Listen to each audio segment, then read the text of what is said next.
एक कथा भक्तमाल जी में आती है। एक भक्त थे, उनका नाम था धन्ना जाट। क्या नाम था? बड़ी मधुर कथा है धन्ना जी की। धन्ना जी की कथा ऐसे प्रारंभ होती है कि सामान्य से परिवार में धन्ना जी का जन्म हुआ। देखो, ये हरिप्रिय हैं, इनको हरि प्रिय थे, लेकिन इनकी भक्ति से फिर ऐसी स्थिति हो गई कि ये हरि को प्रिय लगने लगे। तो धन्ना जी के यहां एक संत पधारे। संत की शालिग्राम जी की सेवा। छोटे बालक जो होते हैं वो संतों को या घर में कोई भी बड़े बुजुर्ग आए या कोई भी श्रेष्ठ जन आए, वो क्या करते हैं, कैसे करते हैं, मेहमानों को देखते हैं बैठ के। तो महात्मा जी अपने ठाकुर जी की सेवा करते और धन्ना जी जाके उनके पास में बैठ जाते। पहले जल से स्नान, फिर दूध से स्नान, फिर घी से, फिर दही से, फिर शहद से, पंचामृत स्नान करा के बढ़िया इत्र लगा के ठाकुर जी को उर्द पुंड तिलक लगा करके माला तुलसी पधरा के विराजमान कर दिया। धन्ना जी को इतनी अच्छी लगी ये सेवा, रोज बैठ जाते, पूरी रात रोते, अपनी माँ से कहते मैया ये सुबह कब होगी। क्यों? वो सुबह होते ही बाबा के पास जाऊंगा, उनकी सेवा देखूंगा कैसे करते हैं। तो धन्ना जी रोज सेवा देखते, बड़े खुश होते। जैसे महात्मा का जाने का समय आया, धन्ना जी बिखर गए। कहां जा रहे हो आप? बोले बेटा अब हो गई हमारी सेवा पूरी, अब हम जा रहे हैं, फिर आएंगे कुछ साल बाद।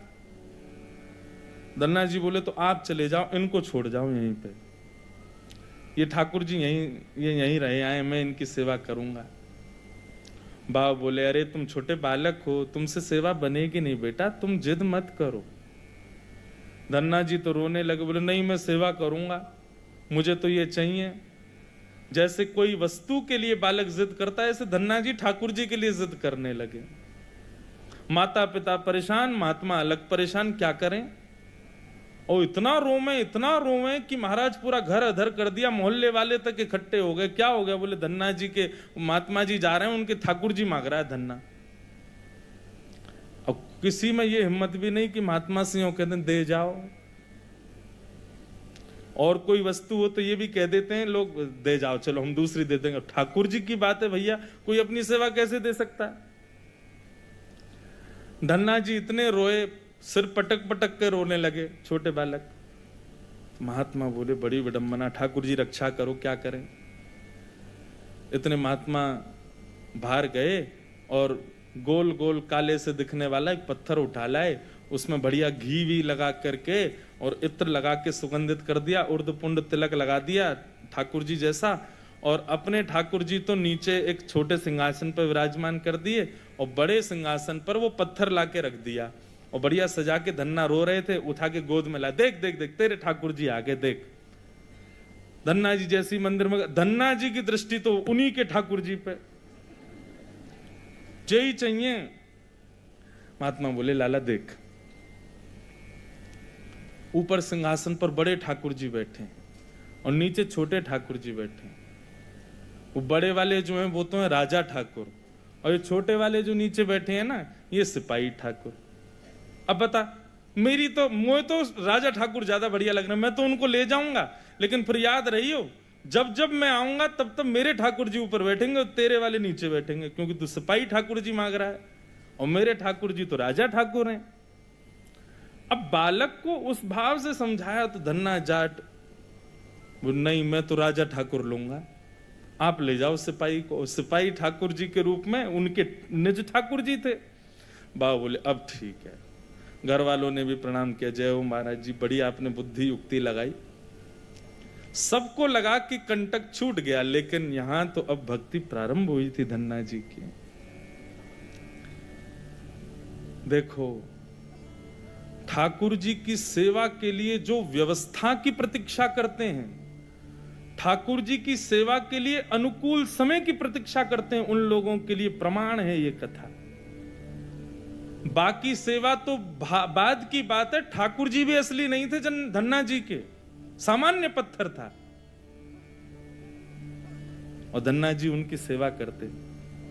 रात भर मैया से कहते मैया पूजा की सामग्री मंगाओ ना, मुझे ठाकुर जी की सेवा करनी है। मैया कहती सुबह मंगा दूंगी, सुबह पीछे पड़ जाते, शाम को मंगा दूंगी, शाम को पीछे पड़ जाते, सुबह मंगा दूंगी, रोज टाल देती। एक दिन धन्ना जी अनशन पे बैठ गए, नन्हे से, भोजन नहीं करें, दूध नहीं पीवे, पानी नहीं पीवे। अब तो ये कि रात में सोए भी नहीं, मैया से बस ये कहें पूजा की सामग्री मंगाओ, पूजा की सामग्री मंगाओ। मां ने सहज भाव से कह दिया तेरे ठाकुर जी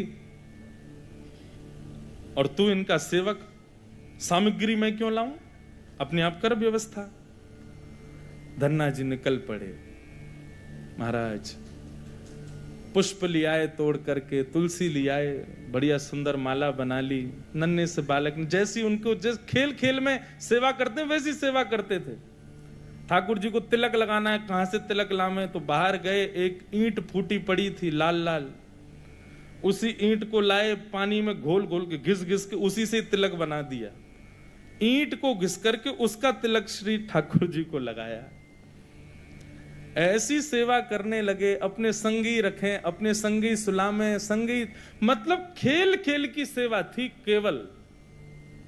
घर वालों को लगता था कि भैया दुनिया के लोग खिलौने से खेलते हैं, हमारा धन्ना जो है ये पत्थर को ही भगवान समझ के खिलौना इनसे ही खेल रहा है, बड़ा होगा तो बुद्धि आ जाएगी। परंतु किसी को क्या पता था कि भैया ऐसा भक्ति का बीज पिरो दिया है धन्ना जी के हृदय में। धन्ना जी भोग लगाते और भोग लगाने के बाद में पर्दा लगा करके वहीं बैठ जाते और बैठ करके प्रतीक्षा करते कि ठाकुर जी पा रहे होंगे। फिर धीरे से पर्दा हटा के देखते, अच्छा अभी पाई नहीं, ठीक है, फिर बैठ जाते, फिर प्रतीक्षा करते कब पाएंगे। खूब देर हो गई, नहीं पाई तो ठाकुर जी से बोले आप रोज भोजन अधूरा छोड़ देते हो। मैं भोजन अधूरा छोड़ देता हूं, मेरी मैया मुझे बहुत मारती है, लेकिन महात्मा जी मुझे ये बता के नहीं गए कि वो मैं आपके संग कर सकता हूं कि नहीं। मेरी मैया तो मुझे बहुत मारती है, लेकिन पता नहीं मैं कर सकता हूं कि नहीं। धन्ना जी के उस प्रिय भाव, भक्ति भाव पर ठाकुर जी रीझने लगे। एक दिन तो धन्ना जी हट करके बैठ गए, यदि आपने नहीं पाया तो मैं भी नहीं पाऊंगा। धन्ना जी ने थोड़ी देर देखा, थाली यथावत रखी है, नहीं पा रहे, तो ठाकुर जी की तरफ कमर करके लेट गए। तो ठीक है, तो आज मैं भी भूखा सोऊंगा। इतने में ही जैसे उंगली को कोई जोर से चाटे तो चट चट आवाज आती है ना, ऐसी चाटने की जोर जोर से आवाज आने लगी। धन्ना जी बोले ये चप चप खा कौन रहा है, और ये ऐसे चटकारे ले ले करके कौन उंगली चाट रहा है। जैसे ही पर्दा हटा करके देखा तो नील माधव भगवान बैठ करके धन्ना जाट की उस थाली में से प्रसाद पा रहे थे। दर्शन किए जब श्याम सुंदर के, मोहित हो गए। ऐसा नील वरण ठाकुर जी का कटाक्ष नेत्र, बढ़िया सुंदर घुंघराले केशों की गूंद बना करके उसमें मोर पंख लगा रखा है। जैसे धन्ना जाट छोटे वैसे ठाकुर जी भी छोटे से नन्हे से गोपाल जी आ गए। और जैसे मानो पूरे हाथ में सान लेते हैं ना सब्जी छोटे बालक, ऐसे ठाकुर जी ने माखन मिश्री और सारी सब्जी सान रखी है और खूब प्रेम से चाट चाट करके पा रहे हैं। धन्ना जाट बड़ा प्रसन्न हो गया, बोले आप तो बड़े प्यारे हो, आज आप प्रत्यक्ष मेरे सामने आ गए। ठाकुर जी धीरे धीरे अब धन्ना जाट के सखा बनने लगे। धन्ना थोड़ा बड़ा हुआ, गऊ चराने, बछड़ा बछिया चराने जाता तो अपने शालिग्राम, जो शालिग्राम थे ही नहीं, सामान्य पत्थर थे, उनको सजा धजा के बढ़िया अपनी जेब में धर के ले जाता। रास्ता भर उनसे बात करता, नीचे वृक्ष के नीचे बैठ करके ठाकुर जी, अब कोई नहीं है ठाकुर जी प्रकट हो जाओ, तो ठाकुर जी प्रकट हो जाते, धन्ना के साथ प्रेम से पाते। बंधुओं देखो इस कथा से क्या समझ में आ रहा है, धन्ना जी के भीतर ऐसा कौन सा गुण है जिस पर ठाकुर जी रीझ रहे हैं? दीनता। कल हमने एक सूत्र लिया था भक्ति में, अविचार। भगवत भक्ति में विचार नहीं करना है, जो करना है सो करना है। मन में बात आ गई तो बस ठाकुर जी को प्रस्तुत होनी चाहिए। पहला सूत्र। भक्ति का दूसरा सूत्र है दीनता। जितने सीधे, जितने दैन्य, जितनी दीनता में ठाकुर जी की भक्ति में रहोगे, ठाकुर जी उतने प्रसन्न रहेंगे। जितने चतुर बनने का प्रयास करोगे ठाकुर जी के सम्मुख, उतने ही ठाकुर जी दूर भागेंगे। जितना हो सके दीन रहो। ठाकुर जी की भक्ति में किसी भी प्रकार की चतुराई नहीं होनी चाहिए। दीन। धन्ना जी उन्हीं ठाकुर जी को लेकर के चले गए। ठाकुर जी आज बोले, धन्ना तू तो मेरी बड़ी सेवा करे, पर मेरा भी मन करे कि मैं भी तेरी सेवा करूं। सब लोग इधर देखो, कथा सुनो। धन्ना जी बोले, ठाकुर जी ये उचित नहीं है। आप भगवान हो, आप एक ईश्वर तत्व हो, आपकी सेवा हम करें अच्छा लगता है, पर आप हमारी सेवा करो, ये कहां की शोभा है। ठाकुर जी बोले, नहीं धन्ना हम तो तुम्हारी सेवा करेंगे, हमें बताओ हम क्या करें। और भैया ये भक्ति, ये भक्त भगवान वाली बात थोड़ी है। यहां तो सखा हैं, आप हमारे सखा हो, हम आपके सखा। सखा तो आपस में मिल बांट के सब काम करें। बता भैया धन्ना हम क्या करें। धन्ना जाट बोले, तो फिर एक काम करो, आप हमारी गैया चराओ। ठाकुर जी बोले, ये तो हमारे जन्म जन्म को काम है, ये तो हम बड़ी निपुणता से करेंगे।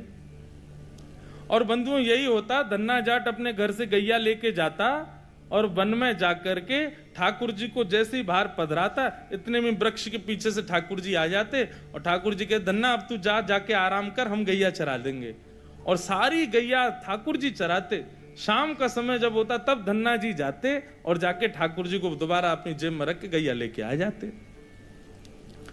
एक दिन वो महात्मा आ गए जो धन्ना जी को वो पत्थर दे के गए थे। जैसे ही घर पे आए तो धन्ना जी लेटे थे। महात्मा आके बोले, और बताओ भाई धन्ना सब ठीक? अरे गुरुजी आए, गुरुजी जय हो, गुरुजी प्रणाम आपके चरणों में। और बताओ वो कहाँ हैं तुम्हारे राजा भगवान? बोले, भगवान तो गैया चरावे गए हैं अभी। ये समय तो गैया चराने का है ना, गैया चरावे जामे वो रोज। महात्मा बोले, देखो कुछ भी बोलता है, ये अभी बालक ही है, छोटा ही है अभी। माता पिता ही बोले, कहाँ बताएं, ऐसी या की सोच है, गैया ने छोड़ आवे, पता ना कहाँ शाम को ले आवे उन्हें। अरे गुरुजी ये लोग मानते नहीं है मेरी बात। भाई सब लोग विराजमान हो जाओ बस, हाँ बैठ जाओ। क्या बता रहा था मैं? हैं?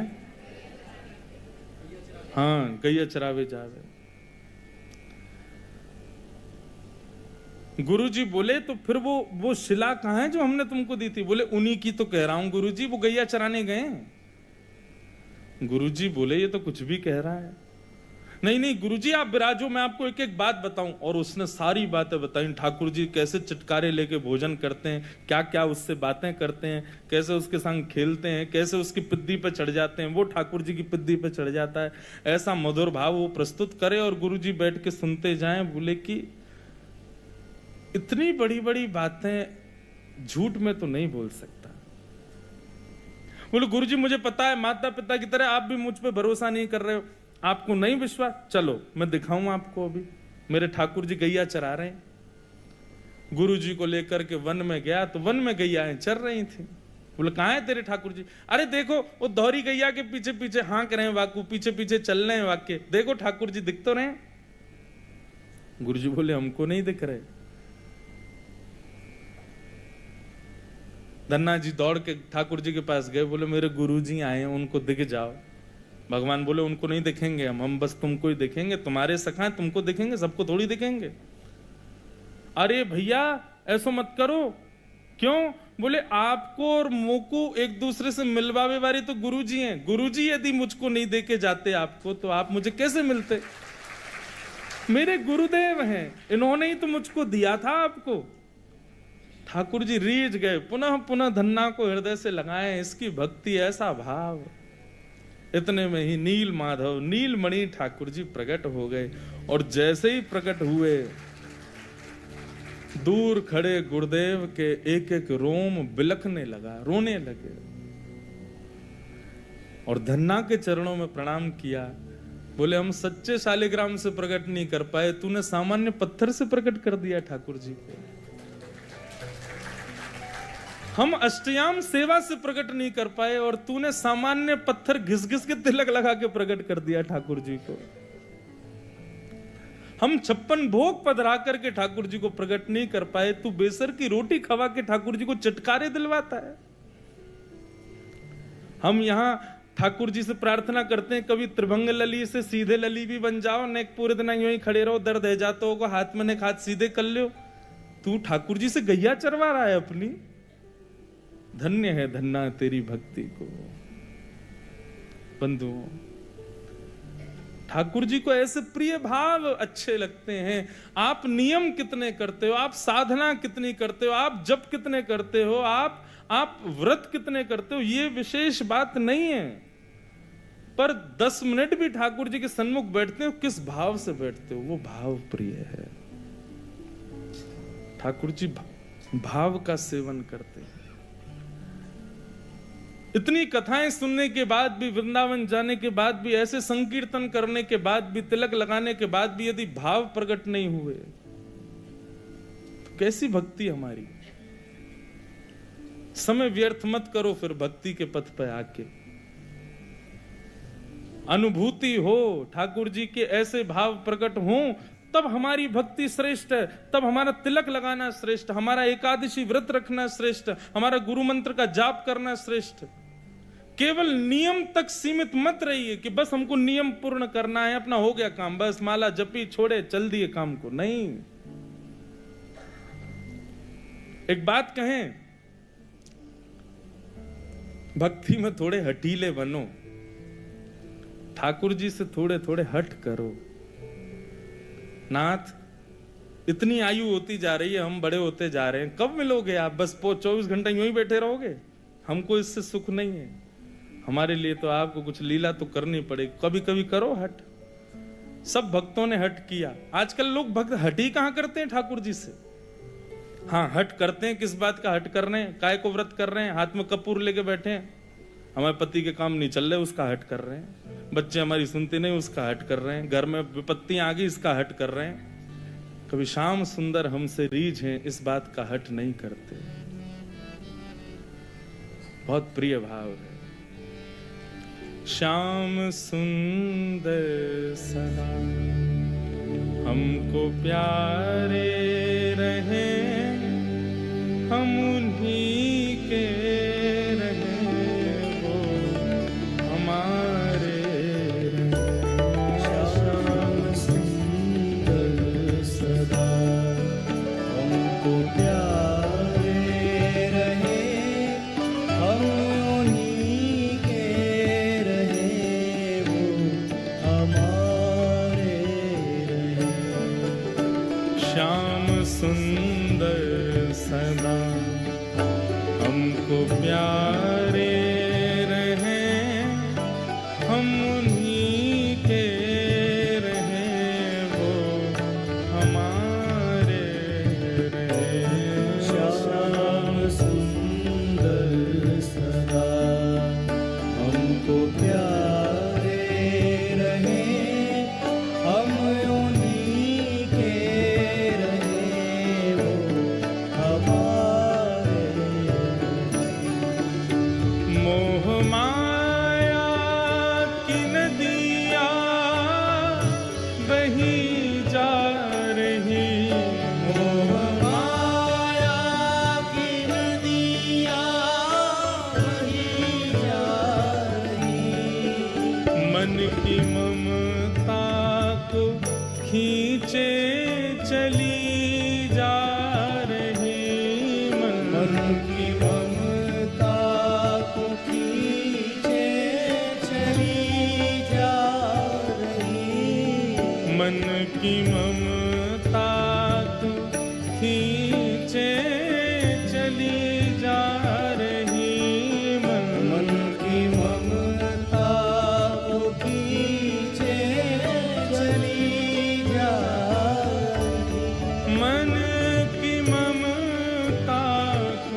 खींचे चली जा रही, हर की ममता को खींचे चली जा रही। हम भंवर में रहें या किनारे रहें, हम उन्हीं के रहें, वो हमारे रहें। श्याम सुंदर सदा हमको प्यारे रहे, हम उन्हीं के रहे, वो हमारे रहे। हम उन्हीं के रहें, वो हमारे हम उन्हीं के रहे, वो श्री राधा रमण लाल की।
एक नियम बना लीजिए अपना। कोई और नियम आप करो ना करो आपके ऊपर है, पर हमारे हिसार आने की एक दक्षिणा हमको दे दीजिए। हमारी एक बात मान लीजिए, आज के बाद श्री राधा रमण जी से गैर संबंधी कोई भी वस्तु हो उसको स्वीकार मत करो। चाहे वो संबंध हो, चाहे वो भोजन हो, चाहे वो देखने की वस्तु हो, चाहे वो पान की वस्तु हो, चाहे वो ग्रहण पहनने की वस्तु हो, सब उस में बस ये भाव रख लीजिए, बस ठाकुर जी से संबंधी है तो हमारी है, नहीं तो हमारी नहीं। तजोरे मन हरि विमुखन को संग, जाके संग कुमति उपजत है, पड़त भजन में भंग। तजोरे मन हरि विमुखन को संग। वस्त्र ऐसे पहनो कि सब कहें कि हाँ भक्त है ठाकुर जी का। प्रसाद वही पाओ जो ठाकुर जी को निवेदित हो। देखो वही जो ठाकुर जी से संबंधी हो। सुनो वही जो ठाकुर जी के संबंध को प्रकट करता हो। हर वस्तु भगवत संबंधी स्वीकार करेंगे, ये नियम बना लीजिए।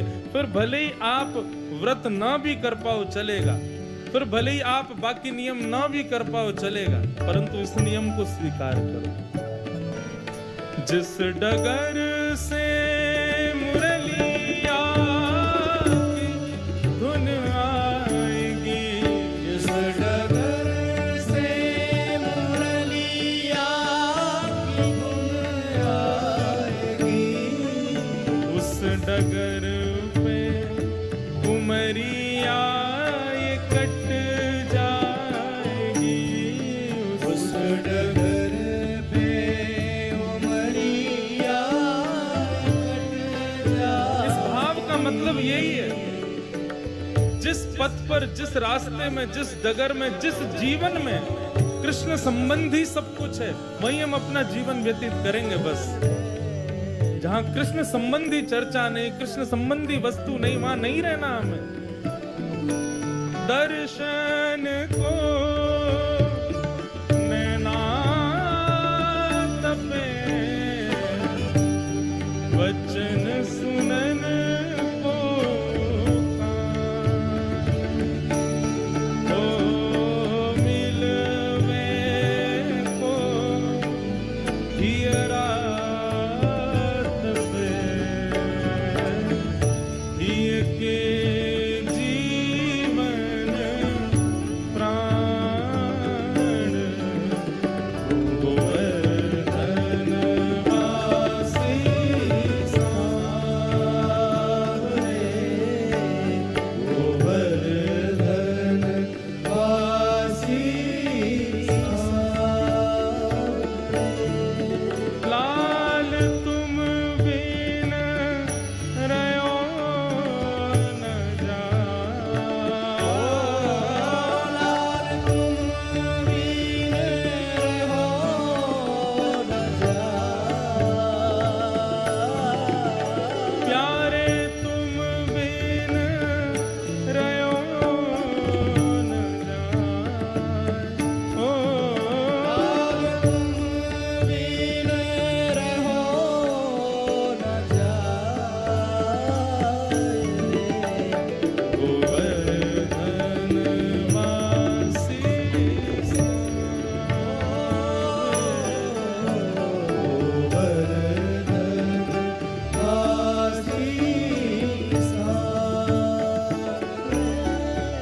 जिस डगर से मुरलिया की धुन आएगी, जिस डगर से मुरलिया की धुन आएगी, उस डगर पे उमरिया कट जाएगी, उस डगर पे उमरिया कट जाएगी, उस डगर पे उमरिया कट जाएगी, उस डगर पे उमरिया कट जाएगी, उनकी तस्वीर मन में बनाए रहे, हम उन्हीं के रहे, वो हमारे। श्याम सुंदर सदा हमको प्यारे रहे, हम उन्हीं के रहे, वो हमारे रहे, हम उन्हीं के रहे, वो हमारे। हम उन्हीं के रहे, वो हमारे रहे। उन्हीं के रहे, वो हमारे। हम उन्हीं के रहे, वो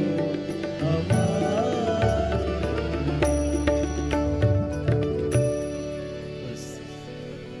हमें उनका प्रिय बनना है, वो तो सबके प्रिय हैं ही। वो तो राक्षस भी जब उनको देखते हैं तो उनको भी प्रिय लगने लगते हैं, पर हम उनके प्रिय बने। सूरदास को प्रिय ठाकुर जी लगते थे ऐसा नहीं कहते, संत जन कहते हैं सूरदास ठाकुर जी को प्रिय लगते थे, मीराबाई ठाकुर जी को प्रिय लगती थी, गोपियां ठाकुर जी को प्रिय लगती थी, गोपाल भट्ट गोस्वामी ठाकुर जी को प्रिय लगते थे, हितरवंश महाप्रभु ठाकुर जी के प्रिय थे। पर हमारे लिए क्या कहेंगे लोग, इनको ठाकुर जी अच्छे लगते हैं। हमारे लिए कोई क्यों नहीं कहता कि ये ठाकुर जी को प्रिय है।